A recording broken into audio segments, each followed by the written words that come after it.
And welcome back to NostalgiaCast. I'm Darin Lundberg. And I'm Jonny Craddock. And today we'll be looking at You've Got Mail, directed by Nora Ephron, starring Tom Hanks and Meg Ryan, everybody's favorite couple of the 1990s. We've got film critic Megan Kearns joining us for that conversation, so I'm really looking forward to having that. Before we do, though, let's go ahead and recap. What movie did we talk about last time? Shakespeare in Love. And that was your choice. Film, yep. 1998, right? Yep. I'm confused because I saw it in 99, so that's why I get confused. But right. It was a fun movie for me. I think fun for you as well. And we had a good time talking about it. And we didn't have a guest, so it was just you and I. But we still had a good time. Well, what was great about it? Obviously, we talked about Oscars and that whole thing. I thought that was a fun conversation. But I really like it when we are able to chat about our high school days and our experience with plays and stuff like that. It's not just us. You know what, Darin? I'm sorry. I probably got to clarify this. I did say in the episode that I wasn't ever in a Shakespeare play. That was a lie. I didn't. Here's what I was thinking. I was thinking I wasn't in Romeo and Juliet, but I actually did play Demetrius in Midsummer Night's Dream. Okay. So I told a lie in the last episode, and so I apologize for that. Okay, you sure it was a lie, or it wasn't just like old age? I just forgot. I'm getting older. Just slipped your mind. Yeah. So anyway, fun conversation, and I really like that we're able to bring a lot of that personal kind of POV into the conversation. So I hope everybody had a fun time. And again, thank you so much for bringing that up. I had such a fun time watching that movie again, and such a fun time talking about all the conspiracy theories and the acting. And it's always good to say positive things about Ben Affleck. So, all right. So we'll leave Shakespeare in Love back in the olden days in Stratford upon Avon, and we'll move on to our next romantic comedy. Again, Tom Hanks, Meg Ryan. It's their, I would call it like a spiritual sequel to Sleepless in Seattle, right? Yeah. Yeah, so You Got Mail. So let's go ahead and we'll have that conversation. But before we do, with film critic Megan Kearns again, let's go ahead and watch the trailer. All right, sounds good. I turn on my computer. I go online. Welcome. And my breath catches in my chest until I hear 3 little words. You've got mail. What is going on with you? Is it infidelity if you're involved with someone on email? This woman is the most adorable creature I've ever been in contact with. Have you had sex? Of course not. I don't even know her. I mean cyber sex. No. Well, no, don't do it. Because the minute you do, they lose all respect for you. In a city where everyone's looking for someone, Joe and Kathleen have discovered the best way to meet someone Hi. is to never meet at all. We just email. It's really nothing. I don't know his name or what he does. Look. Or where he lives exactly. What? He couldn't possibly be the rooftop killer. What they don't realize What is that? What are you doing? You're taking all the caviar? That caviar is a garnish. is they already have. Joe Fox. I'm in the book business.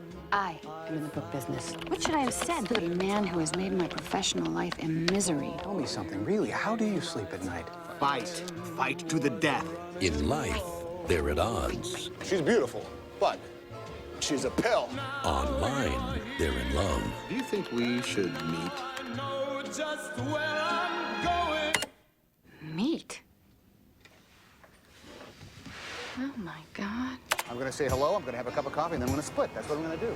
Why am I even doing this? Why am I compelled to even meet her? Relax. You're just taking it to the next level. And I'm not gonna stay that long anyway. I already said that, didn't I? Yes, you did. No. He could be the next person to walk into the store. He could be... May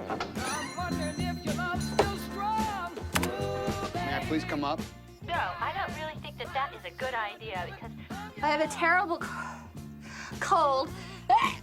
You've got mail.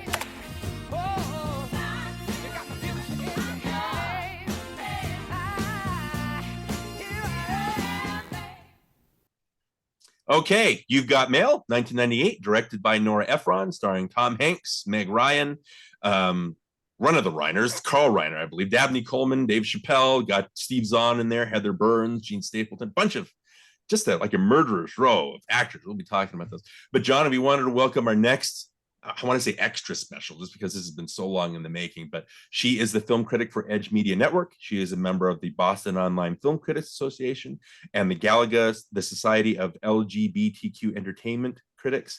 She is also the co-host of Spoiler Piece Theater, the podcast that doesn't give a shit about spoilers. We just want to talk about the movies, which you co-host with Evan Crean and Dave Riedel. Am I pronouncing that right? Riedel.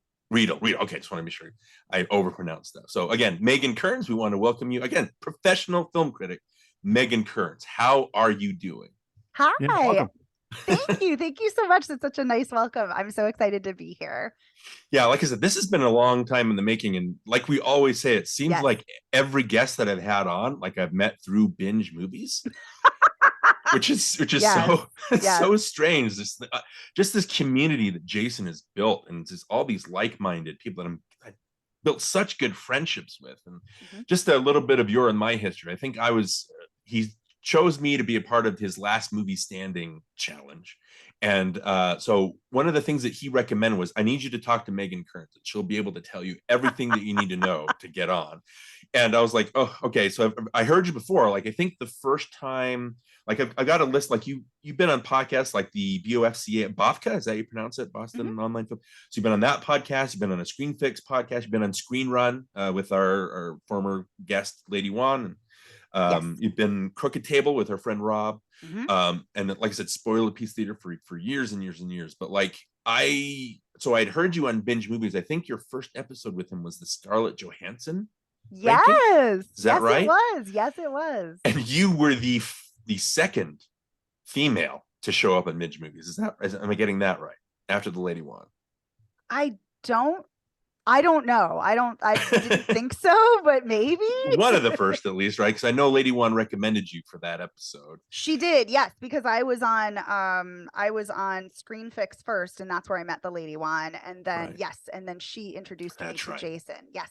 Perfect. And he was able to twig you as being a perfect candidate for Last Movie Standing. So you were on again. Just this, I love every episode you're on. So you were on with Claire Ellen Hope. On the infamous episode where she condoned the murder of all men. Yes, and went rogue with her choice, which was kind of amazing. That was interesting. Yeah, she chose she kicked Vertigo right out, right? Like that was she kicked Vertigo. I was expecting that I would have to go. I picked A Nightmare on Elm Street, and I thought I was going to have to go up against Vertigo. And I was like, listen, I ride hard and, die hard for Nightmare on Elm Street. But I'm like, this is an uphill battle because I know she's going to pick Vertigo. And she's like, no, Vertigo, gone. Wow. And she picked Nightmare on Elm Street 3. And I was like, okay. So it was a wild curveball debate. The Battle of the Freddies. I thought that was great. Yes. And then more history, like you were on the Alan Moyle, like the sponsored episode. You ranked his films, like Pump Up the Volume, and some really terrible choices. Oh, they also Pump Up the Volume, which is a delight. Yes, they all were awful. Right. The one that really made me fall in love with you was the AFI Top 5 episode you did. Oh, thank you. Yeah, that was exciting. I remember during our conversation with Jason, I told him that conversation was so, I don't want to say like it was I remember just shaking listening to that episode because I was like, I want to be part of this conversation so bad. Like they're just talking about so many things. And I love what they're able to chat about. So that was a good one. Video game. I love that one. Yeah. Video game movies of the 2000s. You're able to come on for that one. You did a Margot Robbie ranking. And then again, the last movie standing you were on was with Lady Wan. You competed against her. But so that was like, again, like listening to you on Binge Movies and just you being able to engage with Jason, who's got one of the most fertile minds, right? And you being able to engage with him on his same level was like, wow, like, and that's why I was intimidated the first time I tried to chat with her. So I was like, I don't know, like she could be very standoffish, like she could tell me to get lost, like I don't know, but like, so that was March 2022, and you were just so extraordinarily kind, and you were so helpful, and you helped calm my nerves, and we've had these conversations like on and off, and I think we've just gotten along so great. And so again, it was one of those things where it was like, and I've told this to Johnny before with other guests, it's like, I want to ask her, but I'm so nervous. What if she says no? Like after all the conversations we had, why would I think you would say no? You know what I mean? But it's just one of those things. But so again, it's just been building for at least, that's over a year now, right? To get you on this podcast. So again, you're one of the top 3 laughs in podcasting. I want to say, right up Thank there with Jason you. and the Lady Wong. So it's very enjoyable. Lady Wan has an amazing laugh. Yes, Yeah. she's famous for her laugh. Yeah, she's Right. great, and I adore her. I mean, I adore both of them, but yes, no, Lady Wan is we talk outside of podcasting, and yes, and she's great. She's amazing. But thank you, and you're gonna make me cry. This is so nice. Well, it's just I don't know. Like I don't know how to express my gratitude. It's so fun just being on Twitter and the podcasting world, and just being able to engage with all these great minds. Yeah. And have these conversations. And it's amazing to me that we're able to do this. So again, I'm so thankful that you're able to come on and chat with us, especially about this movie. But again, I'm gushing. I can gush a lot more, and I will gush a lot more. But if you could give us a little bit of your history, like how you became a movie lover, how you became like a film critic. You've written for a lot of outlets. And so if you want to mention any of those, as well as your time on Spoiler Piece, if you just wanted to give us a rundown of your history of how you became the Megan Kearns. Sure. So, somehow I was prepared for this, and yet I feel like you're never prepared to give your right. The condensed version of your life story. So I grew up a movie lover. I watched a lot of movies as a kid. I watched Turner Classic Movies before it was actually Turner Classic Movies, and I watched TNT, and I was watching all kinds of movies from the golden age of Hollywood and a lot of 70s sci-fi. So those were kind of my bread and butter when I was growing up. And then I worked in a video store, worked at Blockbuster that was my first job when I was a teen. So I would rent movies and watch more movies. So yeah, I've always loved film, and I've always been such a lover of it, and watched it and studied it and been fascinated about the history of it. And when I went to college for anthropology, which is not film, but it involves a lot of writing and questioning things and analyzing and observing, which I feel translates very well into film writing. So while I was working full time after I got out of grad school, I started writing on the side. I started writing for just a blog for myself. And then I started writing for a feminist film site called Bitchflix. And I started writing a lot of pieces there. And then I started doing social media for them. I started being an editor there. And then while I was doing that, I also was writing kind of on the side for other places, doing a teeny bit of radio. And I loved doing it. And so, so I have written for, Bitch Media's blog, rest in peace, Bitch Media. Very sad. I've written for other sites like Women in Hollywood. For the past 3 years, I've been co-host of Spoiler Piece, and how I came to that. So they've been around for 5 years before I ever came on. And I know all the co-hosts and all three of them. And one of them, Chris, decided to leave. And they asked me to be a part of it. Because I knew Dave and Evan, and we got along so great, and I had guested before on the show. So they had me on, and so that's been the past 3 years, and I am so incredibly grateful and lucky to be friends and colleagues with both of them, because they make me be a better film critic and a better person, and I just love doing the show with them each week. And then I just started kind of doing guest stints on other podcasts, which was so much fun. And my very first one was Screen Fix, and it was the Lady Wan who found me. And because of her, I've been connected with so many other podcast people and film people, which is wonderful. I love that community, like you said.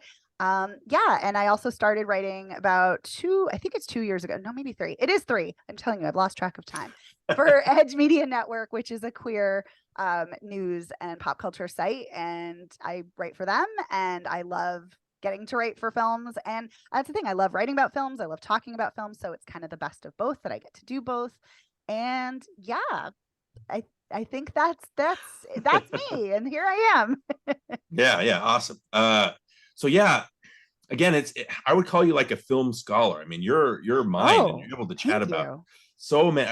Like we were telling you, the talking about Lawrence of Arabia, Gone with the Wind, and Citizen Kane, Casablanca, The Godfather, like just the breadth of your knowledge for those movies, as well as, and then being able to jump and talk about Alan Moyle films and have a deep, like, I think that, what was it, like 25 minutes you and Jason chatted about like Gen X teen angst, like built around that movie. That was incredible.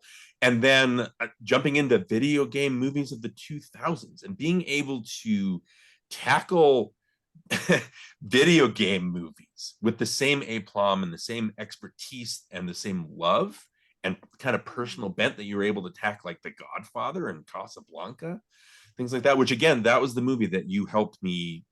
We started building a rapport about Casablanca. And if it wasn't for you, which Casablanca, I've always liked it, but then with your conversation, I went back and watched it again.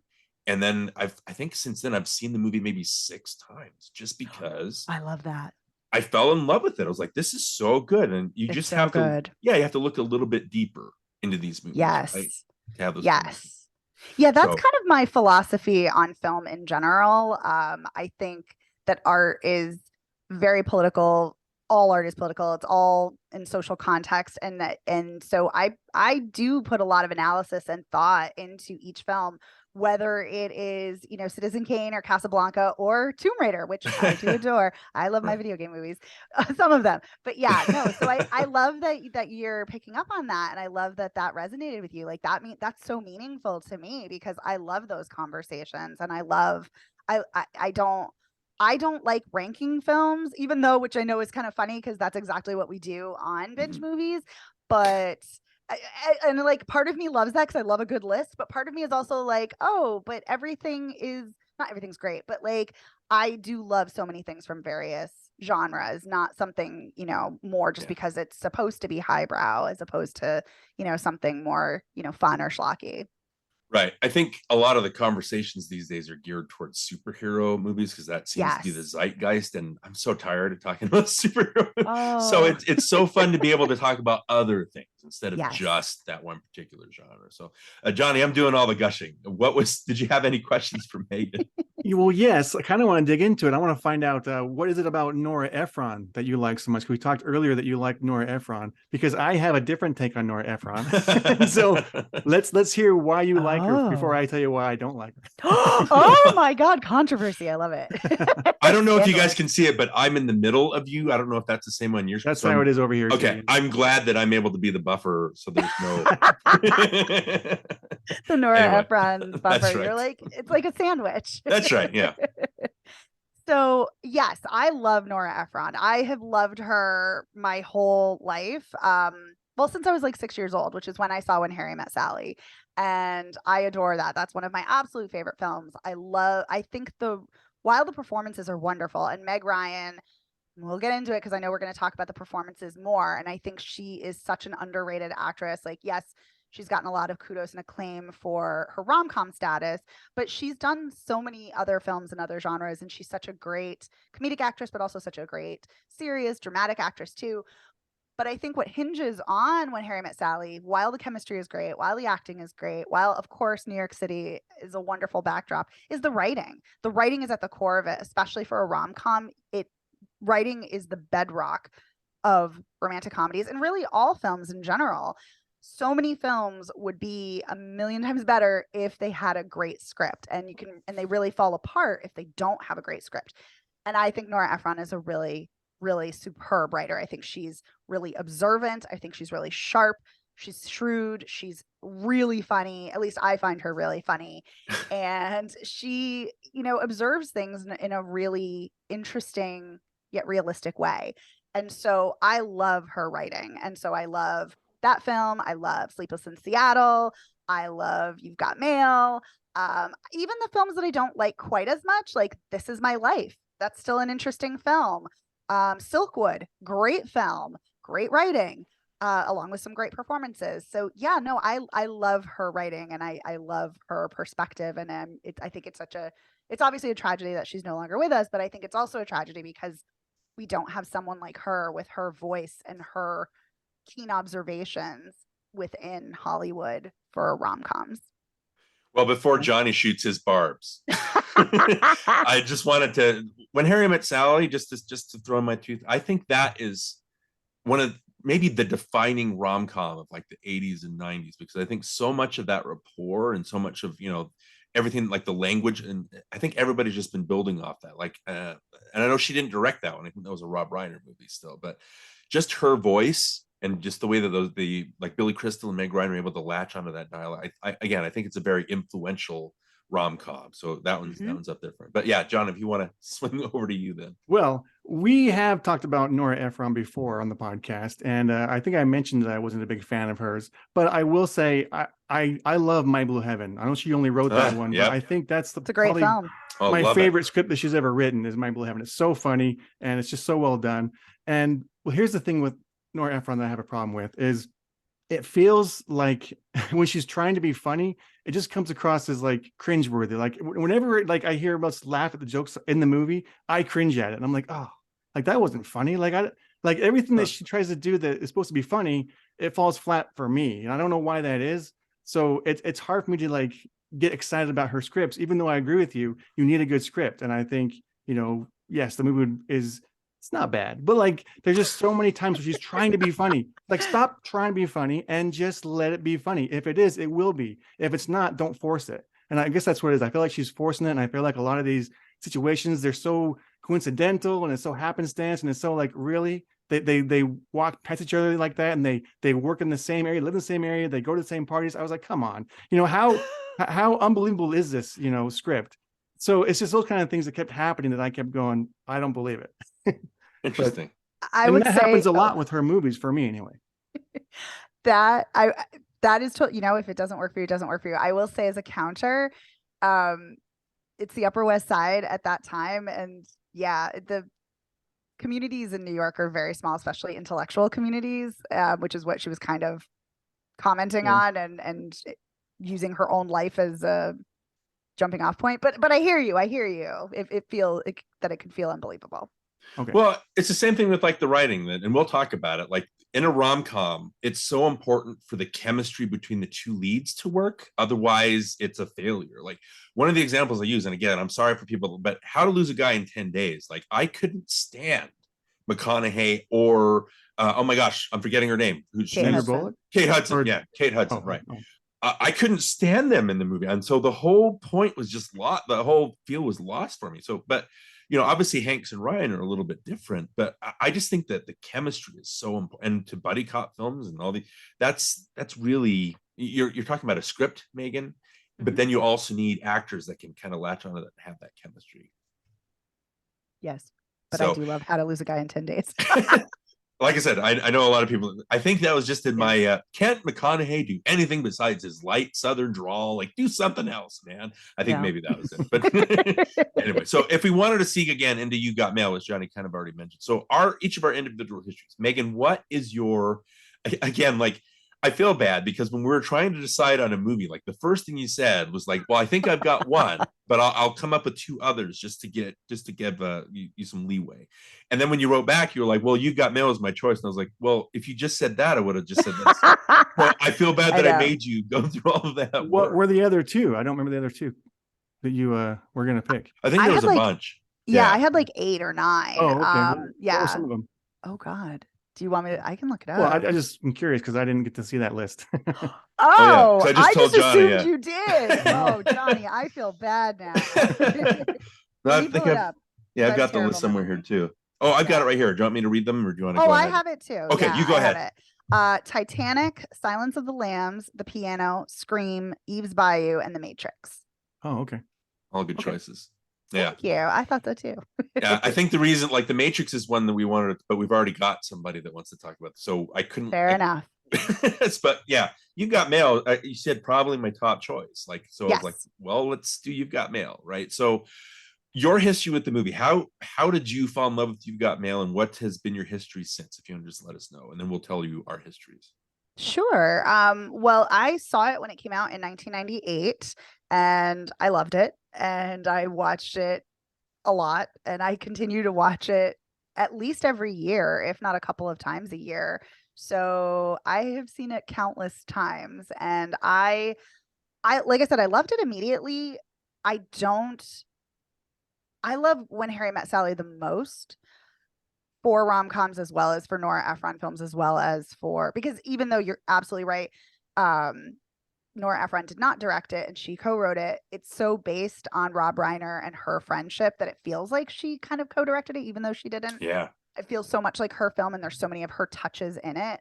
But that's probably my favorite. Actually, no, that is my favorite. But I also love Sleepless in Seattle.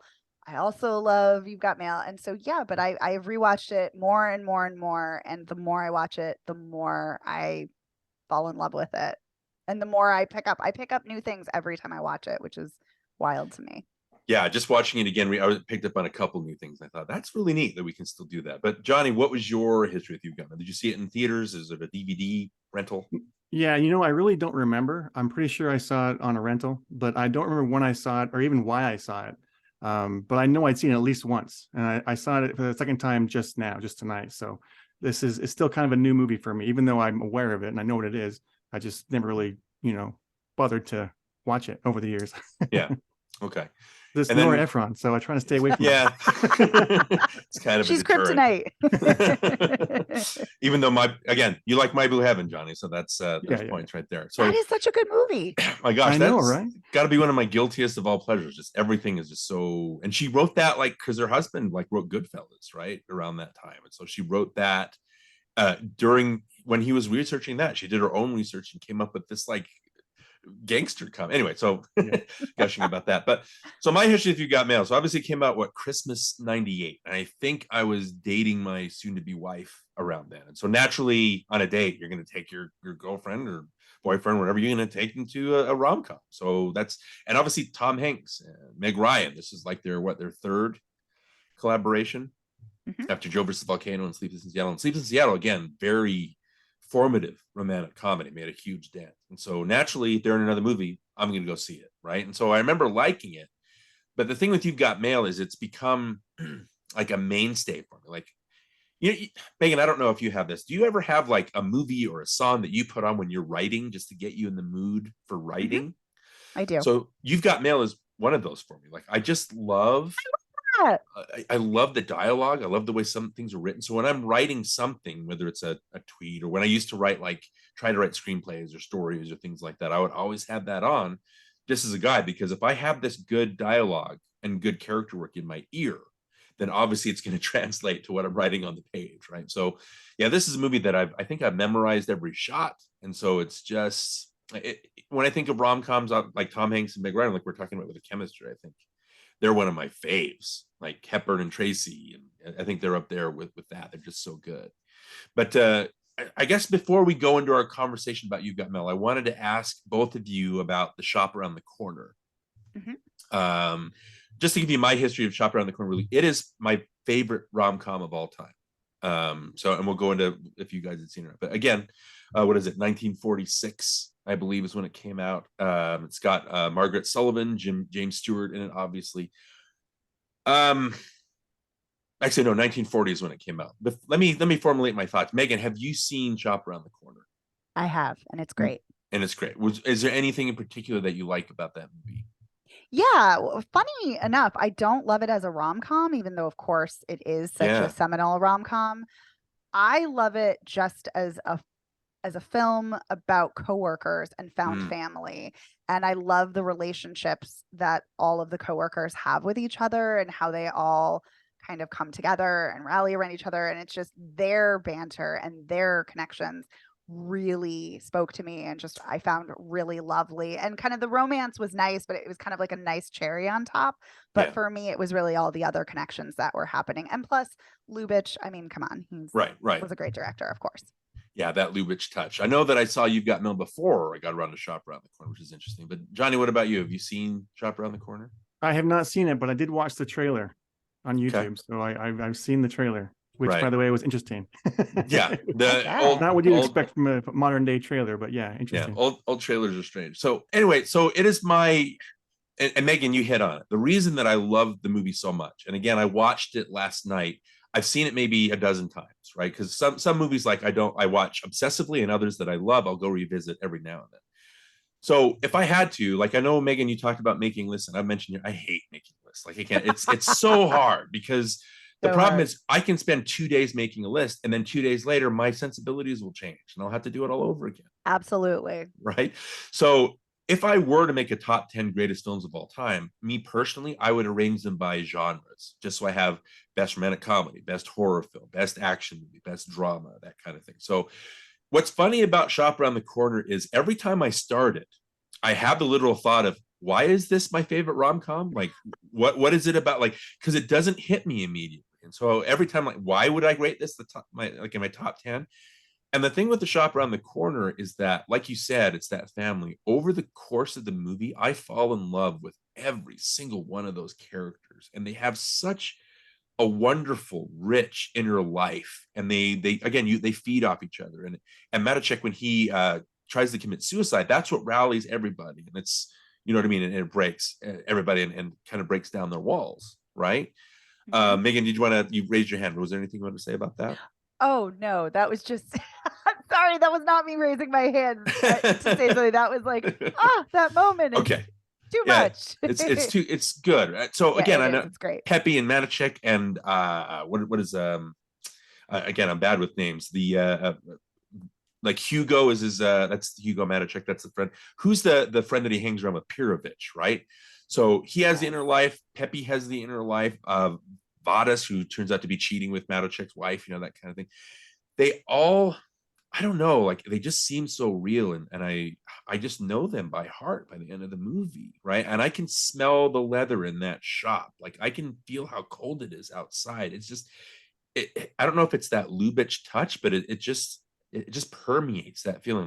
By the end, I was like, oh yeah, this is why it's one of my top 10 favorite movies, because it's so magical, right? And it's all the little details. It's, you know, Matichek, you know, when he's going on the rant about the inventory and he's yelling, and then somebody comes in and he gets all nice and talks to them a little bit, and then he goes back to yelling, and then somebody calls and he thinks and then he goes back to yelling, or, you know, all these little touches are just so magical. And so obviously Shop Around the Corner was based on, I think, a play, Parfumerie. I hope I'm pronouncing that right. Mm-hmm. And then it was remade as In the Good Old Summertime, which, confession, I've never seen. Megan, have you seen that musical with Judy Garland? I have not. I've seen many Judy Garland musicals, but not that one. Not that. It's just we haven't gotten around to it yet, right? So that's right. And then it was remade as this. I think She Loves Me was a musical that they also made out of it. And so I think the story is so good that you're able to just revamp it in a way. And I like that You've Got Mail as a remake. It has a different identity than Shop Around the Corner. Like, if Lubitsch is instilling the characters with his inner lives, and that makes him the focus, I think Ephron makes New York the focus of You've Got Mail, right? I mean, it feels like, if you feel like you're living in Matichek's shop, it feels like you're living in New York. And I think she wanted to pay attention, like focus on the villages and like the magic feel and how quaint. And like you said, the community and being able to build that. So I like that it has a separate identity. I like that it has, like, it's the corporate stores kind of shutting down, like the mom and pop stores, stuff like that. But yeah, if we wanted to go in and start talking about You Got Mail and how it compares or why we love it so much, Megan, you had a topic that you wanted to kind of dive into with that. I think I touched on it just briefly about the big chain stores, right? What did you want to chat about? Yeah, so I have watched this so many times, and I love that we're going to talk obviously about the writing and the performances, because those are so crucial. And yes, this is such a love letter to New York, and New York, I love visiting New York. Wanted to live there for many years, so it's always lovely to see New York on screen. But what really struck me, probably this latest time of rewatching this, is that so much of rom-coms, and especially this rom-com in particular, are about battles. Like this is very much a versus film. Like it's Joe versus Kathleen. It's the big chain store, Fox Books, versus Shop Around the Corner, which is the small independent boutique. It's very much technology with AOL and, you know, the burgeoning internet, along with Kathleen's boyfriend, who's essentially a Luddite and anti-capitalist. And like he has his old-timey typewriter, and he's talking about the death of civilization as we know it, you know, due to email and computers and all of these things. And even down to kind of versus like men versus women in this kind of binary gender way, when you have Joe giving advice on relationships. Like he's saying, go to the mattresses, and he's quoting The Godfather, and Kathleen's like, what's with men in The Godfather? Of course, it's Joe both times, but she just doesn't know that. But yeah, and she's talking about Pride and Prejudice and Jane Austen, which is such a cipher for Nora Ephron herself, because she loved Elizabeth Bennet and Pride and Prejudice. So, and this is kind of a theme throughout her work, where in like Sleepless in Seattle, men are talking about gangster movies and women are talking about rom-coms and so on and so forth. So she keeps— That's a chick movie. Yes, I would never say that, but yes, that's absolutely correct. And Nora Ephron probably would say that. But yes, and so, but it's all this like combat, it's all of these verses, it's all of these extremes. And Nora Ephron and Delia Ephron, her sister who co-wrote it, they talked about, they kind of, for this shorthand, they were like, it's like, what if Sleepless in Seattle is like, what if you found your perfect person, your perfect match?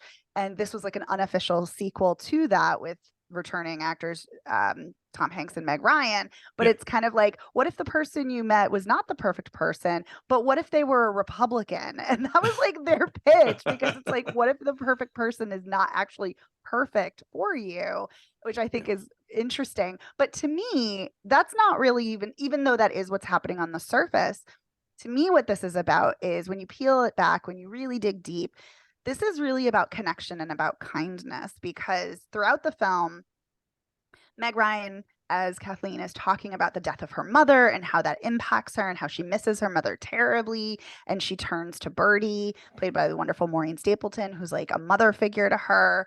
And she keeps talking about how she wishes she could have advice and what to do. And she clams up when she's confronted and she wants to say something back. And, and then she's trying to find what she wants to say. And then her and Joe talk about that and they debate, and then they talk about that over email, but she doesn't know it's him, obviously. And then I think that's really interesting, because she's on her own journey to find her voice and to find herself, which Meg Ryan said in the oral history of You've Got Mail and Vanity Fair. Mm-hmm. And as well as in Aaron Carlson's great book about the 3 Nora Ephron rom-coms that saved the romantic comedy. But also Joe too is also trying to, in an interesting way, is impacted by kindness, because Patricia, who's played by the great Parker Posey, when he has kind of this revelation when they're in the elevator stuck, and everybody's talking about like, oh, once I get out of the elevator, I would do this, or I'm going to marry my sweetheart, or, I'm going to spend more time with my mom. And she's like, I'd get my eyes LASIK'd. Like, she's so like shallow, and she's so kind of like acerbic. And he realizes like, this is not who I want to be with. I want to be with someone who's, much kinder and not so shallow. And I think that's, so to me, the crux of this film is really about finding yourself. It's about kindness and it's about connection. And I love that. I love that about this film. Yeah, I mean, it's the capitalism thing. It's the, again, the big chain stores. There's so much that you can latch onto with this movie and have like a deeper conversation. Like Jonny and I talked about That Thing You Do earlier, which is like a bubblegum movie, right? But if you dig deeper, there is some extra stuff. Like I think Jonny, we latched onto, in the Zahn character and the Shek character go into the guy's shop and they see like the marionettes or the puppets.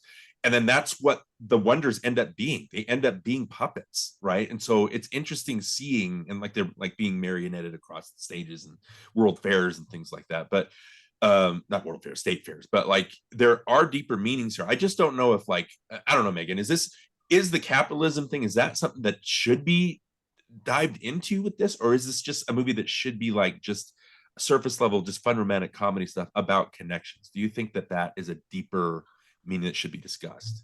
Oh, well, I don't think connections are surface level. I think those are quite deep, because I actually think, and I think certain films treat connections very surface level and as a surface level thing, but I don't think they are. And I don't think they are in this film either. I think Kathleen and Joe are each having these very deep existential crises and woes. Kathleen is like, what am I doing with my life? Like when Fox Books is about to move in and she says that to Frank, she's like, what do I even do? I just sell books. And he's like, no, you're doing this noble thing. And Joe is also having existential crises about, being nasty. He says, hello, Mr. Nasty, when he's like, I should just keep my mouth quiet and smile when somebody provokes me. And instead I zing them.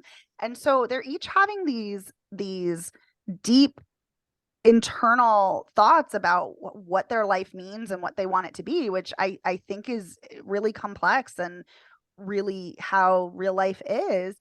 Also, though, I think simultaneously it is a great critique of capitalism and how, you know, society is forever changing, especially New York, but not just New York, how society is changing at large. And so I think a capitalist conversation is equally important. I think both can coexist in this film, and I think they do.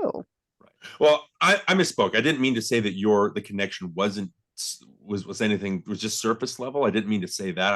I just mean like the rom-com stuff, we could focus on the chemistry, right? And that's it. Or we could focus on the connection, which goes deeper. And then a lot of people do focus on like the chain thing, and maybe like a precursor to Amazon taking over bookstores. So that's like a deeper, like Inception level kind of conversation to have about the movie. But I'm sorry if I misspoke there, but that connection is a very deep and meaningful conversation to have about this movie. And I do think that, you know, them being able to communicate via writing that they can't communicate. The scene where Hanks and I have this written down. It's like, I think this is what really starts his connect, because they meet in the shop, right? Which is maybe the only scene that's directly lifted from Shop Around the Corner. Like the dialogue is identical to Shop with that one. But you know, so he leaves and he's upset because obviously he does the very Joe thing of leaving her when he finds out, but then he does the un-Joe thing of coming back to talk to her, but then he does the Joe thing again of being himself and alienating her, even though he's trying to connect with her. So anyway, so she writes to him about, you know, why weren't you there? And I'm trying to, you don't seem like a shallow person.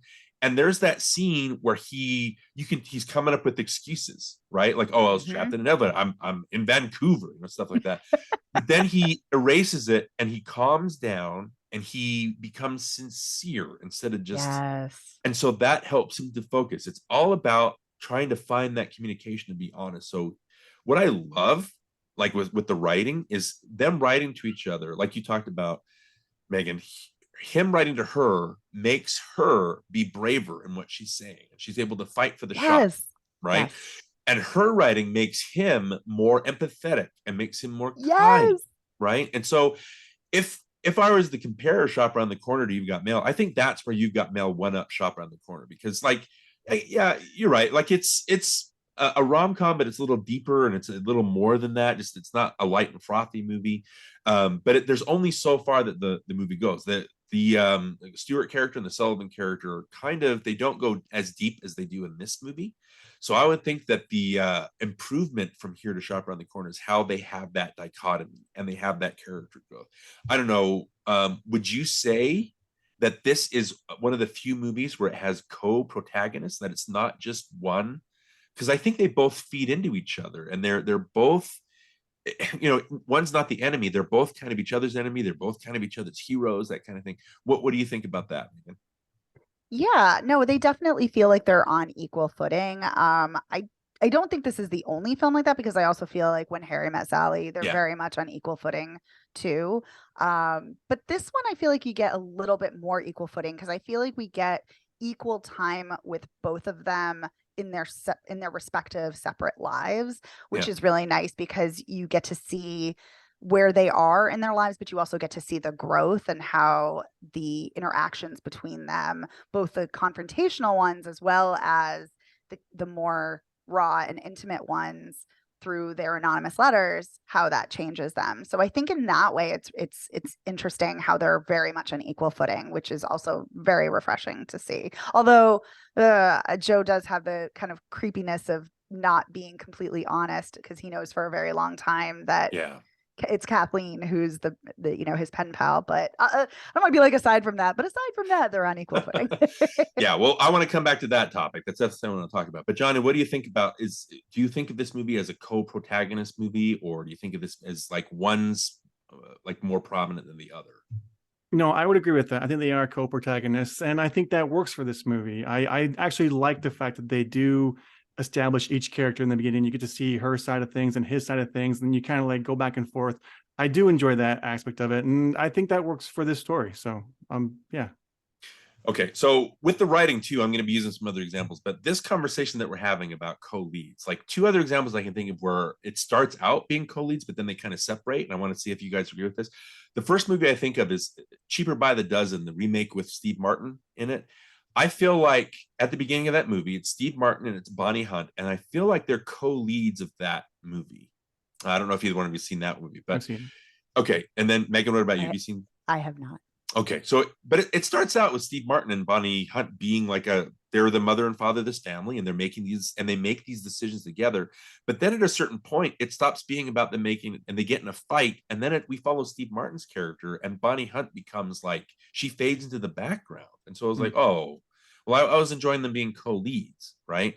And then the other one I can think of, and I know you both have seen this one, but The American President, right? I think it starts off with the Michael Douglas and Annette Bening characters being co-leads. Like we know what he's thinking and what the thought process he goes through. We know what she's thinking, the thought process. But I think over the course of the movie, the Annette Bening character, Sydney Ellen Wade, she starts fading into the background, it seems like. And we just know everything about Andrew Shepard, what he's thinking and the trouble that he's going through. And then they get in the fight and then Sydney runs off and he doesn't know. And so she comes back at the end. I don't know, Megan, what do you think about that? Is there a difference between the co-leads of You've Got Mail and the co-leads of American President? What do you think? Yeah, I mean, it's been a while since I've seen The American President, but from what I recall, you're spot on. And I definitely think there is a dichotomy between rom-coms that treat the two as co-leads, as equal, and definitely other ones that don't. And I think I don't like it. I agree with you. I wish that they would give equal time to both characters. My thought is that it's cut for time, because otherwise it would be probably much longer film.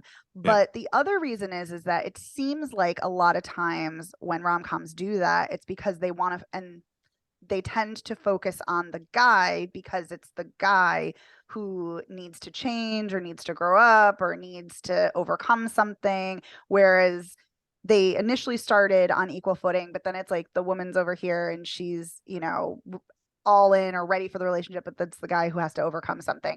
That's not a hard and fast rule, but that seems to be part of the reason why in certain films there's a divide where they just shifts to where they start with two, then they just go to one. Yeah. And I think with this and with Sleepless in Seattle and When Harry Met Sally, I think that's her top, like her rom-com trilogy, I would say, basically. But I just appreciate in these three movies that is the case. It's like it seems like they're all on equal footing for the whole movie. And the thing that's I settle on with the relationships, especially being married for 23 years, it's like relationships, a man is going to make the woman better and the woman is going to make the man better, or woman's going to make a woman better. So whatever relationship you have, right? I mean, as a couple, you're going to needle at each other. You're going to point at each other's faults. You're going to make each other stronger. You're going to make, it's all about feeding into each other. And it's about making those differences and becoming better people, becoming closer and figuring out how to talk to each other and how to connect, whatever your situation is. It's like, yeah, that's so important. And I think with the writing, it does it very subtly, but I love the part where they're connecting and they're walking through like the, with the fruit stands and stuff. I can't remember, like the farmer's market, right? And she's like, oh, well, I could never be someone with a boat. He's like, oh, well, I have a boat. Like, I guess we can't. And then he takes the opportunity to go, I could never be with somebody who likes Joni Mitchell. Like, and he's like, what does that mean? I think it's a metaphor, but I don't know what it is. And you can see on Meg Ryan's face, Kathleen's face, that she's just bristling at that. But I think what's so funny about that is, just like you said with the difference between Sleepless and this movie is like, what if you are with somebody that isn't perfect for you? And are you perfect enough? Like, so even though one has a boat and one likes Joni Mitchell, it's like you can still get along. And I think they point that out too. And I think I want to talk about this next. But what I love about Nora Ephron's writing, especially with again, Sleepless in Seattle, especially with When Harry Met Sally, is the romantic rivals. And with When Harry Met Sally, it's the Bruno Kirby and Carrie Fisher. They're not really romantic rivals, but they are written as human people and not just comic relief, right? But if you're looking at Sleepless in Seattle in this movie, I love that the romantic interests are written as real people. they're not written as cartoons. Again, the example that I use is, say, The Wedding Singer, which I love. I love The Wedding Singer, right? But the romantic rival, the character that Drew Barrymore is in love with, he's a cartoon, right? Oh he's my God. He's a jerk. Yes. He's a terminal like cheater. Like he's addicted to Miami Vice. That's his whole aesthetic. He's just a bully, right? And so it's obvious that she's going to break up with him at the end because he's such a jackass, right? I mean, he's just a cartoon. But I love that the Bill Pullman character in Sleepless in Seattle, like, yeah, he's kind of a cartoon. Like he has the allergies and things like that. But when Annie finally confronts him, the Walter, right? And I've got to be honest with you. And he has a moment where he goes, look, I don't want to be someone who you settle for, right? I know. And it's just like, oh my gosh, he's a human being. He's not a cartoon, and he has thoughts of his own. And you fall in love with that guy, even though they're not together. And the Barbara Garrett character, even though in that movie she has like a hyena's laugh, I think is what I think what Jonah says, right? Yes. But she's still kind. She still is trying to connect with Jonah. She wants to cook dinner. So she's a nice, she just has that laugh that kind of turns, Jonah doesn't want Sam to be with him anyway. But, and then in this one, what I like too is, like you mentioned it before, like Parker Posey, how could you not have chemistry with Parker Posey, right? I mean, she's so great. And I think at the beginning when we meet them, I think Joe and what is her name? What is her character's name? I'm terrible. Patricia. She makes Coffee nervous, right? I mean, they're good together because he's very quick and he's not very empathetic and he's not very thoughtful. And so I think they work together at the beginning, but the more empathetic he becomes, that's when they start drifting apart. Like you said, in the elevator, that's when he realizes, I don't want to be with this person. Like I'm a different person now. Whereas at the beginning of the movie, he probably would have joked around with her and said, yeah, I'd also like my eyes lasers or something like that, right? Or you have the Kinnear character he's not a jerk. Like he's good for Kathleen. Like they're good together. They have a good rapport. Like it's Greg Kinnear. Obviously he's fun. He's easy on the eyes and he's good to watch in the movie, but like he's very self-centered and all this stuff just kind of bubbles up. And like he's, when he defends her at the party, but then when Patricia brings up, oh, I saw your review, and she flatters him, and then all of a sudden it's all about him, right? Yes. The irony is not lost on me when they're watching the interview that he has, and he's making the anecdote about you record stuff when you leave the house, but the whole point of leaving the house is so that you miss stuff on TV. As he's saying that, he turns to Kathleen and says, you're recording this, right? Like, so we're obviously, we've got that irony going. But again, he's not, the thing that I like about The Godfather that you mentioned is when he twigs on go to the mattresses and she's like, do you know what that's from? He's like, yeah, it's The Godfather. It's like, that endears us to him. He's, as a guy, I'm like, yeah, I like him. You know what I mean? It's like, I don't know how else to explain it. It's just, I like that she writes these characters so that they are believable romantic partners, even though I think it's unfair that you kind of team Tom Hanks with Meg Ryan because they're going to end up together. But I don't know, Megan, what do you think about? Is that a draw for you with this movie, that she writes these characters so well that they just seem so human? Absolutely, I could not agree more. And what's really interesting specifically about You've Got Mail is that the original cut of this was like 2 hours and 53 minutes because she had all these backstories and side stories for every single supporting character. And even though those backstories and side stories, you only get like snippets of them here and there to focus on Kathleen and Joe. Yeah. I think that the fact that they're written fully fleshed out and in nuanced ways, I think that really speaks volumes and makes them feel more realistic. And I agree. It's nice to see that. And, thinking of Wedding Singer, I always come back to Wedding Singer, like about how Drew Barrymore's fiance is so awful and he's so terrible and he is very much a cartoon character, but it also makes it easier to be like, oh, well, Drew Barrymore, of course, should be with Adam Sandler because he's so nice and she's so nice. Whereas this is a little more complicated because it's like, no, even though Parker Posey is, thinking about getting her eyes LASIK and she's acerbic and, she's gruff. Yes, her and Joe do have a great rapport. And even though, yes, you're absolutely right, Greg Kinnear is very self-centered when it comes to his flattery and his work, he's still very supportive of Kathleen and he supports what she does and all of that. So you're right. They have these really great partnerships and that's nice to see. I will say those breakups feel very unrealistic in Sleepless in Seattle, and here the fact that nobody's mad, nobody's crying. But there's something, this is still a movie. It's kind of a nice escapist fantasy to be like, yeah, let's have the nicest breakup ever where everybody is supportive and nurturing and respectful. That's awesome and great. So, but yes, I love that her supporting characters are always funny and they have their own agency and their own lives. I love that.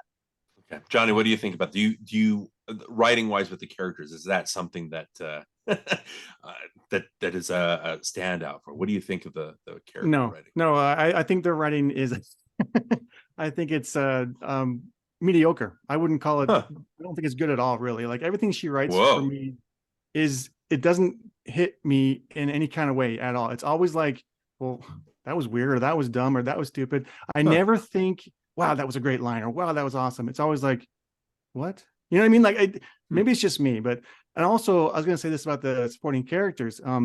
I think Steve Zahn, Greg Kinnear, and Dabney Coleman, and whoever else is in there, Pucker Posey, they all do fine in their part, but I feel like it's a missed opportunity because I don't feel like they were given the chance to really show what they can do. Because I like all these actors, and I know they can do really good work, but I think their characters are so like just one-dimensional in this movie that it's like, it could be anybody. I mean, they could save a lot of money on the budget by not casting these actors in this movie and cast some no name to play these throwaway parts. That's just what I kept thinking as I was watching it. But like I say, they're great actors. They do a good job, but I feel like that the parts they played didn't really enhance the movie for me in any way. So the thing that I would agree with there, and I said before that I really like the Joe and the Kathleen characters, how they make each other better. I mean, that's the improvement over Shop Around the Corner. I think where Shop Around the Corner is an improvement over You've Got Mail is that, like I said, the side characters are so rich and they're again, they feel lived in, like it feels like they're all part of a family. And I think Megan, you mentioned about how the cut was longer. I think, yeah, you had a bunch of subplots, backstories. I think they had backstories for like everybody in the shop. Again, Heather Burns is in there, Stapleton, Steve Zahn.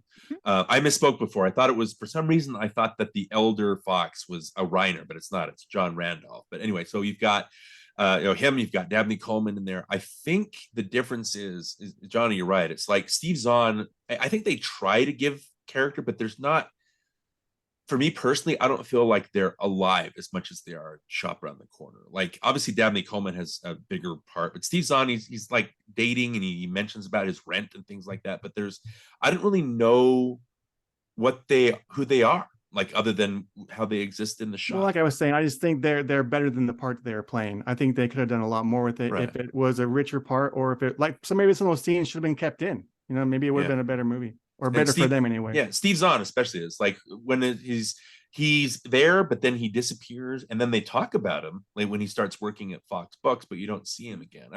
Megan, what do you, as far as the side characters go, what do you feel about them?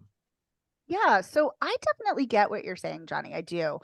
I don't have that experience though. I feel like because these are such good actors, and I feel like even though the parts are very, very tiny and we don't learn a lot about them, I feel like the snippets we do learn, and because the actors are so good, even though we're only getting these little nuggets of who they are, for me, I feel like I can see who these characters are in other situations or in other facets of their life if I was to follow them. But I definitely see, like, I get what you're saying, because it's me probably putting a little more legwork in and doing a little more, whereas, arguably you shouldn't have to do that, so I hear what you're saying.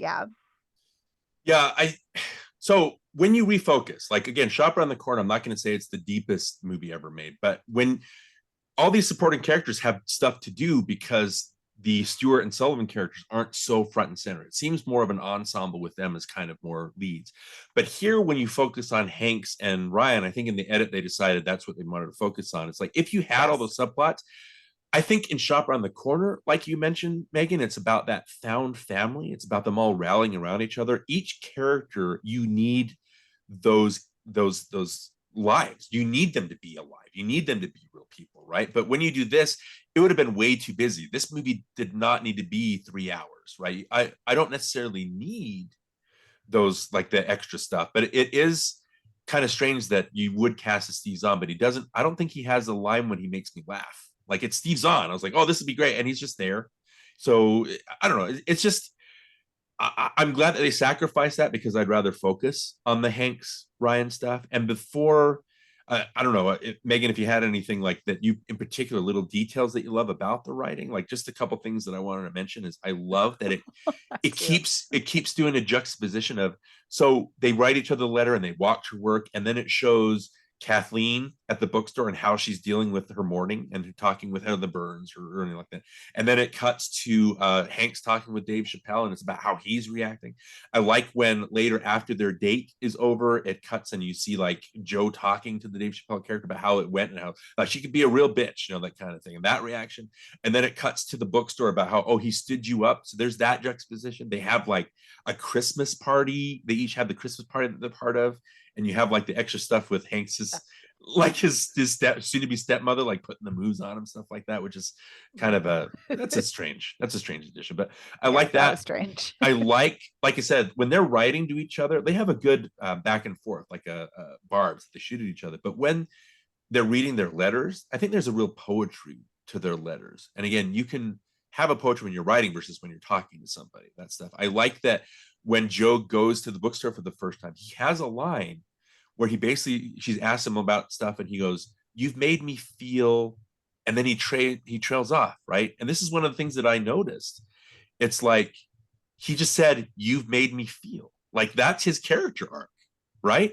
Like, they're able to, like, he's able to break down those barriers and have. I really like that. I like later when he shows up at her apartment and they're talking about, like, let me get you some tea. And then he's like, honey? And she goes, yes. Like, I was the terrible one. I love those little nuances. So what particular, like, little writing samples would you want to point out, Megan? What are some things that you like? Oh my God, there's so many, but I will try to keep it brief. I love when Joe and Kathleen are at the dinner party where she finds out that he's Joe Fox. I love that she's criticizing him taking all the caviar, and she's like, you can't take that, that's a garnish, and he just like scoops up more. And right. Like, I don't know, that there's just something I find so hilarious about that. I also love, this is not a dialogue part, but kind of along that line, there's the physical comedy. I love when Joe is writing an email to her, and you talked about it earlier about how he was making excuses, and then he's doing the delete button and he's like, delete. And whenever I have a long delete, I think of that scene and it makes me chuckle. As far as dialogue, I love, like, this is kind of silly, but I love when he says to her, I would buy you a bouquet of newly sharpened pencils, when he's talking about it's fall, so I'd buy school supplies. And I love when she talks about how daisies are the friendliest flower.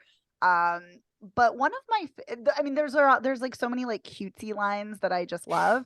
But I think one of my favorites is actually on the more serious side. And it's when she's writing to him and she's narrating her email or we hear Meg Ryan narrating as Kathleen is going through the bookstore for the last time after she's closed it. And she talks about how, you know, the store is probably going to become something terrible, like a baby cap, and which I think is great. And she's talking about that and how, you know, somebody silly will probably think it's a tribute to how the city is always changing.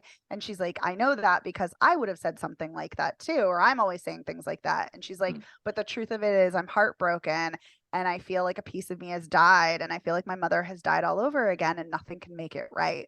And that is just, there's a rawness to that, there's an honesty to that, there's a simplicity to that I just love, and just kind of emotionally gets me every time. And I just, even though I've seen this movie like 100 times, and I love that. So I love the openness and the rawness of her writing, along with like the silly quips and banter. Yeah. Well, the thing is, when she's talking about her mom, she's writing to the void, right? Like, dear void or whatever. But what it comes off as is she knows that Joe's going to be reading this, but that particular thing comes off as a diary, like a journal entry, right? Yes. Which is something that we all keep very personal, and we don't want people to read those thoughts, but she is giving him those intimate thoughts. Well, right? Nowadays they're Facebook posts, right? Yeah, that's right. Just everything out in the open, right? You're right. But like I said, there's a poetry to that. And she's not necessarily writing to him, but she is giving him her deepest thoughts, and she's opening up to him. And like, how can that not affect him? Right. So again, another lovely piece of writing. Jonny, before we talk about the performances, is there any particular piece of writing in here that you like? Yeah, you probably shouldn't ask me that question. Well, if you want to go strictly into the performances or anything. Well, I will say this. I did enjoy whenever he quotes The Godfather. I mean, that's always fun. I mean, in the bookstore, that was a fun moment. So I'll give her credit for that. Yeah, when he's doing his Marlon Brando impression. Yeah. Monday, Tuesday, Thursday, Wednesday. Absolutely. So what about the performances, Jonny? Yeah, I mean, I wanted to focus on this because I noticed it. And I will say I think Tom Hanks and Meg Ryan have great chemistry on screen. And I like them. I even went back and I watched Joe versus the Volcano last night just to see more chemistry of theirs and see them together. And it's so fun to watch. She's so good in that movie. To watch her play those 3 different roles. And every time they have that chemistry and that connection on screen, and it's so fun to watch. And then, Sleepless in Seattle, of course, they have the chemistry. It's there. But for some reason in this one, even though I'm not going to deny that it's there, like I don't like Tom Hanks's character. And so like I have a hard time like rooting for them to get together because I think he's a jerk. I mean, I don't want her to be with him. I think she's still charming as she ever is, and she's really cute. And I think you don't need to be with that guy. You know what I mean? So in this movie, I don't want them to get together, but in the other ones I do. And so that's why it's hard for me to watch this movie, because I want to root for him, but because I don't like this character he's playing, and I don't think Tom Hanks does it justice either. I'm not going to say he's a bad actor in this movie, but I like him when he plays the quirky characters. I don't like him when he plays like a straight man or like an interesting, evil businessman like he's kind of playing. Anyway, so because of that, that's why I have a hard time watching it, because I want to root for him, but then at the same time I'm like, no, you don't deserve him, or he doesn't deserve whatever. You know what I mean? Yeah. Megan, what do you think? What do you think about that? That is so fascinating. I love this. And I feel like we're getting to the bottom of what's going on here, and I love it. I agree that I think that Tom Hanks and Meg Ryan have undeniable chemistry. I think in each of the films they've been in together, they have so much. And, I love Sleepless in Seattle, but it is kind of such a tease that they don't actually have any scenes together until the very end. But I love that we see so much of them here, and they have a very effortless rapport that just feels very natural. It feels like they've known each other a long time, which of course they have, and they became platonic friends from working together. But yeah, no, for me, I do root for them to be together, even though he is kind of a jerk at times. I don't know, maybe because he has Brinkley the dog. I'm like, well, he can't be all bad if he has a dog. Like, he's got to at least be somewhat of a good guy, And I think a lot of what we're talking about is the fact that he is so closed off. He is someone who just kind of like makes a joke of everything or doesn't take things seriously. And I think the fact that she really brings that out of him, I really like that. But also conversely, I like that he's the one who inspires her to write. The whole reason she's writing a book after the store closes is because of him, or partly due to him. And I like that. So I like that even though she's the one who's clearly making him a much better person, I like that he's still inspiring her to go after her dreams and to find her voice and all of that. And I like that. But no, he's not the perfect character, but I kind of like that too. I don't know. I just love Tom Hanks. For me, he could do no wrong. I love him, and I love Meg Ryan. I love them both. I think that may be the factor, because I do agree he's a jerk. Like he literally destroys her livelihood, right, and takes the shop that her mom gave her, right, and because like I feel like my mom has died all over again. That's his fault. But you know what I mean? He did that. Yeah. But I think it's because, and he's not at the end of the movie. I don't think he's quite there. And again, I do think it's a little bit creepy that he kind of plays a game with her. Yeah. So I do want to talk about that. But with their chemistry, right, I think they're so fun together. There is a moment in here that I don't know if either of you picked up on. It's when he meets her he sees her in the window and he waves and he comes and he sits by her and he's like, I think he's married. I think that's why I haven't talked to him, because he's married. And she's like, what? She wouldn't be married. And he goes, what have you asked him? Have you asked him if he's married? She goes, no, why would I? And he does this thing where he leans forward like he's shocked, right? And if you watch Meg Ryan, I think she breaks character, because I don't think Tom Hanks doing that is what she was expecting. So when he leans forward, she jumps back and like smiles because she's so charmed by him. And I just, that chemistry is so hard to fake. And I think they just, even though they're not romantic together, right? I think that they just enjoy being with each other. They're good friends. And I think that translates so well. And that's what I'm talking about. It's so hard sometimes to get that chemistry, and their chemistry in here is just off the charts magic, right? I do like that he's in the when Joe's in the elevator and they're talking about what they're going to do, and he says, if I ever get out of here, that Joe at that moment is not the same Joe that he was at the beginning of the movie. He's not the one doing the shooting because he's gotten rid of another one of the independents, right? I think he is changing, even though, yeah, he's still a jerk. But even though it is kind of creepy, I find that whole last section so charming. I do too. I would watch a whole movie of Tom Hanks and Meg Ryan just hanging out in coffee shops and bistros, just talking to each other. I was like, I would pay to see this. They're so fun together. Just talk about anything, right? I think that's great. But so with that, I do kind of want to see into something, because we did talk about the creepiness, and they're going to want to get your opinion here. It seems like romantic comedies today are so different from romantic comedies like back in the heyday of romantic comedies, right? Because a lot of what we found charming back in the day comes off as cringy or creepy these days. Like Sleepless in Seattle, it's funny. I love Sleepless in Seattle, and I think there was a conversation, I think maybe even Jason had it with somebody over at Binge Movies, but the person that he was chatting with latched onto the fact that Annie is stalking the Sam character, right? And because she is. Yeah, and he's like, I don't like this movie. It's just so creepy, and it doesn't work for me because the stalking thing. But the difference for me is that she talks about it with the Rosie O'Donnell. She talks about how uncomfortable she is. I'm a stalker. I'm doing this, and I shouldn't be doing this. So they do talk about it. It's not like they make it like charming that she's stalking him or following him over to Seattle or anything. And it's the same thing. I go back to like say the Adventures of Robin Hood with Errol Flynn and Olivia de Havilland. Right. There's a part where Robin Hood climbs into her room.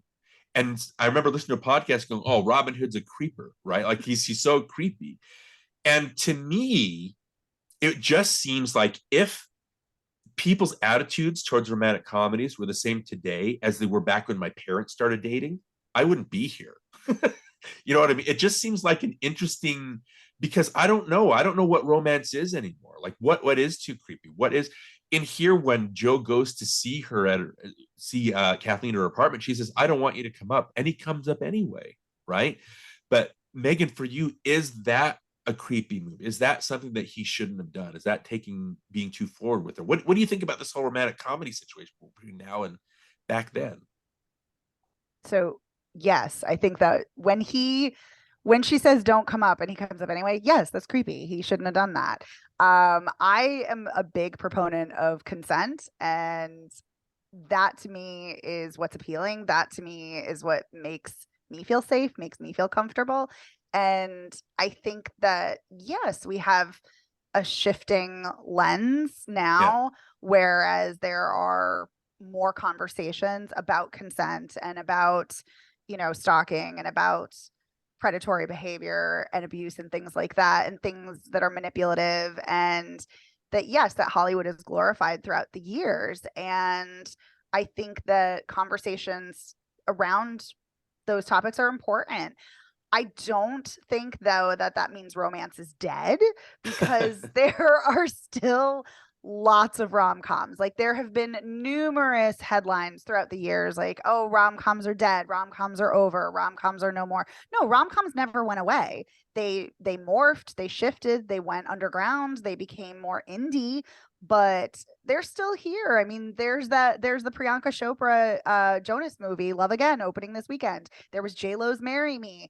There, there's those are just two off the top of my head, but there's so many rom-coms that have been still being made throughout the years. So even though they may look a little different, I don't think that means that we can't enjoy films of the past. I don't think that means that we can't have rom-coms going forward. I think it just means they might look different to reflect those changes. But I definitely understand when people are uncomfortable watching films from decades ago and they're like, "Ew, that's creepy." And if it, I love Sleepless in Seattle. I still enjoy that movie very much. Oh yeah, but Annie is a stalker in it. I will make no excuses for her. She is. And I agree with you though, like it's great that she talks about it with Rosie O'Donnell, but that's still, she's still doing it. But I completely understand when someone is turned off by that. And if they can't get past that, if that's a hurdle to them, I get it. Right. For me, if I threw out the window everything that was problematic, I probably wouldn't watch anything though. So, there is that. That's kind of the focus. So I guess my question for you then, even though Joe maybe shouldn't have, even though he shouldn't have gone up to the, do you still find that scene charming though and worthwhile? Yes. I think both can coexist. Okay. I think both can coexist. That yes, he shouldn't have done that. He should have respected her consent. He should not have come up because she didn't want him to. At the same time, once he's up there, yes, it's very charming and very sweet. Yeah. So both coexist. Well, I don't mean to trip over my own tongue here, but like his intentions are not like he's not up there to. I mean, he's just up there to talk to her and find out how she's doing. But like at that point, he already knows, but she doesn't know, right? Yeah, he already knows that. Yes. So that's where this deceiving comes in because he's already trying to deceive her a little bit, right? So my next question here then, Megan, I'll let you go first on this. Is so that's a big like he lies to her and he's kind of putting he's tweaking a project. Right. And like she has the line at the end where she's like, I wanted to be you so badly. And so again, I get that. But is the fact that Nora and Delia wrote this, two women wrote that whole thing, does that lessen like the creepiness of that whole idea for you, Megan? The fact that two women wrote this, does that take the edge off of that at all? No. Okay. That's interesting, right? It's like the women are writing this guy character to do this. And again, I think it's because it's Tom Hanks that we kind of buy into. I do like the idea at the end when he says, he's just trying to figure out if there's anybody else that you could possibly be in love with before he moves forward with this, right? I get what he's doing, even though he goes back the wrong way. And she's totally understanding and she gets him, like they get each other, like they're able to needle at each other and it's still friendly. And I like when she says like, unlike me to be horrible, it's like, I had no excuse, right? He's like, oh, I get it. Like, because you're not a horrible person, but because they're upfront and they're frank with each other about these things that they're saying. And I like that they're open about that. I just, I do still am charmed by that whole last little bit. I love that whole last stretch because it's Hanks and Ryan. I think if anything, that's what kind of takes the edge off. Is there anything else we wanted to talk about with You've Got Mail? Any kind of final thoughts, Johnny? Anything you wanted to or sum up? Well, my only final thoughts are I used to live in New York, upstate New York, for 4.5 years before I came to Texas, and I loved the spring and the fall in New York. I have to say it's the best part of living there. Like the weather was perfect. I loved the 70, 72 degrees and the breeze and just the colors of the trees. And it was so pretty and so fun to live there. But I've only ever been to New York City in the winter. So I've only ever seen the city when it was like dark and dingy and wet and sloshy and cold. And so when they talk about New York city in the fall and spring, it's like, I'm like, well, yeah, it was great. Upstate New York, it was great. But in the city, I never experienced that for me. So another thing that is lost on me in the movie, because they talk about it so often in the movie, that it's like, well, go upstate and see what it's like up there first. We start like, right. Upstate was great.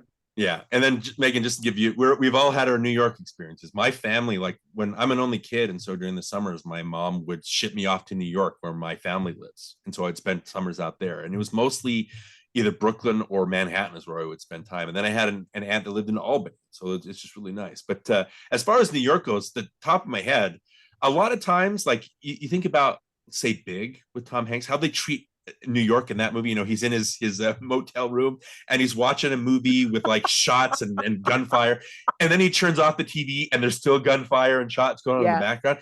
It seems to me that whenever people set a movie in New York, they set it as a cartoon, right? But I think this movie nails that New York feeling. There is a lot of magic to it. I also think, on top of my head, Die Hard with a Vengeance really nails New York for some reason for me, because it's so crowded and you're so sardined into that city. And there's a part where McClane is looking at a subway train and this woman freaks out. She kicks her and she screams and kicks her legs. I'm like, oh yeah, that's New York, right? I mean, it's hard to get a city right. And I think, if Ephron was setting out to make this a love letter to New York, I think she succeeded with that too, because again, there's a lot of magic there. But yeah, as far as the movie goes, this is still going to be one of my favorite rom-coms. Just it's got to be because of that chemistry. It's got to be because of the writing on all the little nuances and the performances. Meg Ryan has so many little nuances that I love, like her little, she's and she stamps her foot when she finds out that Joe's brought her flowers. I really like. So when they're talking to each other at the end, and like Joe's like, just let me ask you one question, and he touches her on the shoulder, and she reaches up because you can tell she wants to touch him. Like she just instinctively wants it. I love those little nuances.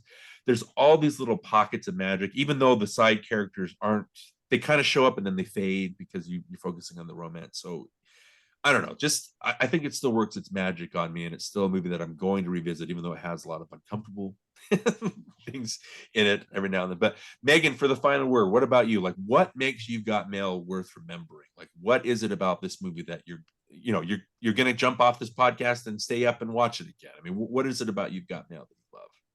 Yeah, so these are two things that I hadn't even talked about yet, but I love speaking of kind of as a jumping off point to this being a love letter to New York. I also love the production design, because not only is this actually filmed in New York, I love Kathleen's apartment. It's so cozy and it feels so lived in. Same with the shop around the corner. It feels like a real bookstore because it was based on, I think, Books of Wonder, which was a children's bookstore in New York. And then it's based on another one. And I love that. And I love those kind of cozy touches. And also, speaking of the writing, another line of dialogue that I love, which is not the greatest line, but it's something that to me speaks volumes about Nora Ephron and Delia Ephron's allusions to films and filmic history, is that Heather, I can never think of her last name. Burns. Thank you, Heather Burns. Yeah. She says when they find out that Fox Books is opening, she says Kel Nightmare, which is an allusion to Breakfast at Tiffany's when Audrey Hepburn says Kel Night. And I love, it's such a simple line, but I love that line. It's so great, and it's such a great delivery. But so there's those kinds of touches, those little details, and reading about the making of this film and all of the books they shipped in, and how in the Fox bookstore, because Barnes and Noble wouldn't let them film, they had to recreate the bookstore, and Nora Ephron made sure that all the books were actually cataloged in their proper sections, which is wild because you see like that store for like 2 seconds, like, but those are the details that she gets. And I kind of love those little touches, which is also, speaking about like how Meg Ryan, her touches with like her stamping her foot and her touching her shoulder, like all of those things. And I think this movie for me stands a test of time because of Meg Ryan and Tom Hanks. They're such great actors. They have such a great rapport, such great chemistry. And I know I said this at the beginning, but Meg Ryan is such an underrated actor. Her work in Jane Campion's In the Cut, her work in When a Man Loves a Woman, her more dramatic roles are excellent, as well as her comedy. And so I think that she's just such a fascinating actor to watch. Same with Tom Hanks. I love both of them. They work so well together. And I think I agree. The writing just makes this film excellent. This is such a cozy film for me. And that even though there are so many deeper things and so many ways to access this film, you can go on a deeper level. I think also sometimes it's just a great film to just put on when I'm having a tough day, or when it's like rainy and cold out and I want to get under a blanket, and I'll just throw this movie on and it just makes me feel kind of warm and cozy inside. And I love that this is a film that you can access on multiple levels. And and even though there are issues, I love these characters and they just make me happy. So I love watching this film, and will continue to watch it for years. All right. Well, thank you so much for making us talk about this. I mean, You've Got Mail is one of those things that it's like, when you brought it up, I was like, why aren't we talking about You've Got Mail? I love You've Got Mail. Let's have a chat about that. And so it just seems so easy, like you said, to chat about this movie. And just like, again, just to gush over you a little bit, it's like your writing. I really liked your Cocaine Bear review, like I mentioned on Twitter, right? So fun to read all those things. It's like listening to you on Spoiler Piece Theater. It's like you've just got such a good rapport with Evan and Dave, and it's just it's again, I really look for conversational like podcasts. It just feels like, and you're able to tackle things like Blonde. You're able to tackle things like Evil Dead Rise. You're able to tackle Guardians of the Galaxy 3, which you just tackled. You're able to cover like a breadth of all these things. And just like I was saying with your podcast appearances, the fact that you're able to just laser focus on all these things, and be just as passionate about Tomb Raider as you are about Casablanca. I love that. I cannot tell you how much I appreciate that. I can't tell you how much I appreciate your friendship over the past year, and how, I'm one of those guys, when we direct message each other, it's like, how long can I keep talking to her before I come off as creepy? Like, did she want that as a final word, and I'm just talking over her again, and she's thinking like, why won't he shut up? Like, why do I have to, that you've been so kind, you've been such a good friend, and it's just so like an inspiration as far as your writing podcast, where you talk and your laugh and just everything. It's so great. And I'm glad after a year's length of time they're able to jump on here. And so I would love to invite you back on again to talk about one of those movies that are also on your list. I'd love to have you back. We can chat about those. But where can people find you? Like, how can they find your writing? How can they find podcasting? I mean, tell us about you. How can we find you? Yes. Well, first of all, I just want to say, Jonny, I hope that the next movie you like much more, because I feel so bad that you are not a fan of You've Got. I'll never watch it again, so we're fine. You're like, done. It's checked off. Megan and I will watch it enough that yes, that's right. We'll make up for it. Yes. But no, thank you so much for all those kind words. That's so incredibly generous. And no, I'm a chatterbox, so you can always talk to me for hours on end. I'm good with that. But where you can find me every week at spoilerpiece.com. Our episodes come out every Friday. You can find me on Twitter at Opinion World. You can find me on Instagram and Letterboxd at The Opinion S. Those are the places that you can follow me on social media, and you can listen to me gab about movies and spoil them. Yeah, we really appreciate you. Everybody, please go out and find Megan's writing. Please go out and just listen to whenever she talks. It's just an absolute treat. So absolutely go out and find her. You. So again, we'd love to have you back. We'll go ahead and you and I will keep chatting on Twitter. Johnny's not on Twitter, so you don't have to worry about him. But and I never will be. So he's probably. I don't blame you. Now's not the time to get on it now. Yeah. Don't worry about that. Anyway, so again, Megan, thank you so much, and I look forward to chatting with you again in the future. Thank you. This was such an honor. Thanks, guys. Thanks, Megan. It was fun. You're welcome.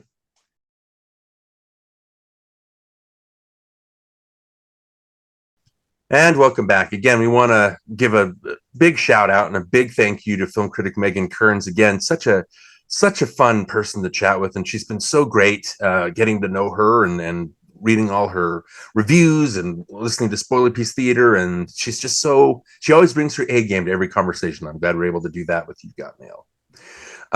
So I wanted to talk, maybe we talked about it briefly, but like Tom Hanks, man, I'm looking at the list of the decade. If we're covering 90s movies, 90s Palooza, would you, looking at his filmography, would you say that Tom Hanks was our favorite actor that decade? Well, I will say that he had a tremendous decade.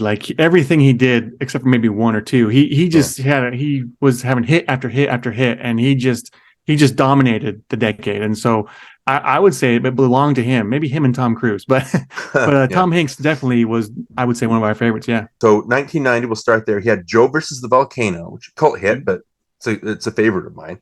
The Bonfire of the Vanities. That might be the one. That's the one. Not that. That's a terrible movie, and I think the thing with that one is he's just miscast. It doesn't really suit him playing that kind of role. Radio Flyer was 92. That was just that's a brief cameo. What were you? Yeah. I kind of made fun of it off air, and you were like, "What? You can't say that." Well, I hadn't experienced it with Radio Flyer. I saw it in the theater with a good friend of ours, and it was the first movie that I ever saw where I actually shed tears in the theater, and it kind of just formed a bond between our friendship while we watched that movie, and it was just, for me, memorable. And so whenever I think of Radio Flyer, I think of, wow, it was a great movie, and it was really powerful, and it was emotional, and I cried in the theater. And then also I could kind of predict Elijah Wood's career from watching that movie. I knew back then that he was going to go somewhere and do something with his career, because he was so good in that movie. Yeah, and then I think Joseph Mazzello, I think that was his brother. He was in Jurassic Park. Oh, right. So. Yep.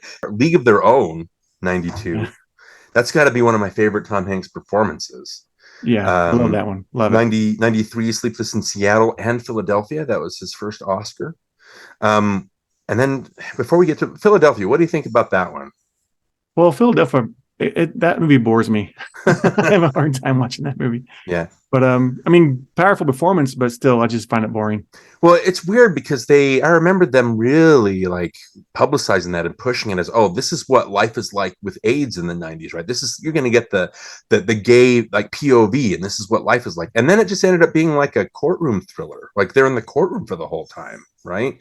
And I think Hanks, he's good, but the speech that he gives, like about the opera or whatever, it's like, oh, this is obviously the Oscar bait to get you the award, right? And so I don't know, maybe I need to watch it again, but it's a demi picture, obviously. So I don't know. I just remember just being really dry and like not what I expected or what they were kind of promoting.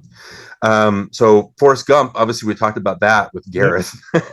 Little fun. And we talked about how it might not have been Oscar worthy performance, even though, good performance, but maybe not Oscar worthy. Right. Because I definitely think that he's given better performances after Philadelphia and Forrest Gump. It's just, Oscars, like we talked about, it's very fickle. Like they're not going to give him another award because, he already has two and everybody loves him. So let's award somebody else. 95 was Apollo 13 and Toy Story. That's crazy. That Thing You Do is 96. That's obviously we talked about that one. His first directorial directing gig, right? That Thing You Do, yes. Yeah, from our conversations. Great movie. Saving Private Ryan, 98. Wow. Like we talked about that one last time. You've Got Mail. We just talked about that one. That one could have been an Oscar Private Ryan? For him. Yeah. I mean, that was a performance too. Like he nailed that performance. And so it's just funny what they decided to give Oscars for because I mean, his performance in Saving Private Ryan, you can't beat it. Right. Excellent in that one. And I think we talked about it during Shakespeare in Love, just a heartbreaking kind of performance. 99 was Toy Story 2 and The Green Mile. So, wow. That really, I mean, you look at movie stars today, I think maybe Tom Cruise is the last big movie star that can open a movie just based off his name. I know Hanks can't. A Man Called Otto was a modest hit, but it wasn't like it didn't take the box office by storm. A lot of people like that one, but I don't know. Like this is back in the heyday where stars. You went to go see a movie for stars, right? Not just the movie, or not because it's a superhero comic book thing, right? I mean, it wasn't the IP. And they didn't have to pack the movie full of 12 different stars to get anybody to come to the movie theater. It's just one name could do it. And Tom Hanks is one of those names. Yeah, and then like we talked about, the next year was in 2000 was Castaway, which is literally just Tom Hanks on an island by himself, right? Another better performance, or more worthwhile to me performance than Philadelphia or Forrest Gump. And so I think he's one of our greatest living actors. He just really had his finger on the pulse of what we all wanted back in the 90s. So I'm glad we're able to talk about a romantic comedy in there. I'm glad we're able to talk about That Thing You Do and Forrest Gump. Again, since we were doing You've Got Mail, I was like, another Tom Hanks movie? I guess, he's up there with Grisham and, all this, all the other stuff that we've covered. Yeah. And Michael and I mentioned this in our big episode, but I love the Tom Hanks comedy. Yeah. When he does comedy, he's just hilarious. And I miss those movies that he used to make, like Money Pit and like, what was League the of other Their ones? League of Their Own, yeah. Yeah. Movies like that. He was so funny in those movies, and so if he goes back to doing movies like that, maybe he might draw a crowd with just his name again. Yeah, just kind of falling back on those things. Anyway, so 90s great run. 90s another. Again, You've Got Mail, another great addition to that pantheon. But leaving that behind, obviously it's going to be your choice again next time. What movie did we want to talk about? I think this is like our almost season finale, right? I mean, this is the last.